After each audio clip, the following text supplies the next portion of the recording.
The Conspicuous Gallantry Cross, to be decorated, Captain Luke Mason. Captain Mason walks with the aid of a stick today. He's still undergoing treatment at Headley Court for the injuries he suffered last year when he went to the aid of a fatally wounded comrade who'd been shot when his platoon came into contact with insurgents.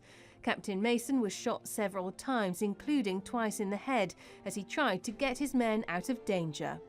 My main concern at the time was for Private Greg Stone, who'd been injured before me. So whilst I was dealing with his Cadillac, I was shot, and during the whole process I was running on adrenaline. I was really trying to focus and get the lads to get Greg out. I can't remember much of what happened, but I was apparently speaking on the radio, and it was fine. So we managed to get the helicopter in, but unfortunately Greg died on the way back to Camp Bastion. For his actions, he was honoured with the Conspicuous Gallantry Cross, second only to the Victoria Cross. The Military Cross, to be decorated, Lance Corporal Stephen Shaw. Lance Corporal Shaw received one of two military crosses presented by Prince Charles today. He was commended for his actions after he gave life-saving treatment to 4 soldiers wounded when a rogue Afghan policeman fired on British troops. When it actually happened, I completely went blank. Mine went blank, and then apparently it just kicked in. Everything it did, I don't really remember doing, but it just followed through, and I did nothing, and it got all planned out.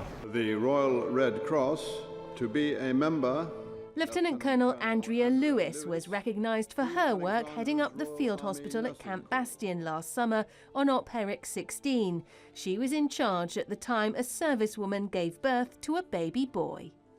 I had part of my team working obviously on the British casualty, and then part of them looking at this girl thinking, oh my goodness, this girl's in labour, about to give birth. And the skills, that whole piece that for the last few months they've been working on trauma, click into action and dealt with it just so impressively. It was brilliant. There were a wealth of honours presented to military personnel here at Buckingham Palace today, but there were also honours handed out to Olympians and Para-Olympians following the Games last summer, including gold medal cyclist Laura Trott, who got an OBE. Claire Sadler, Forces News, London.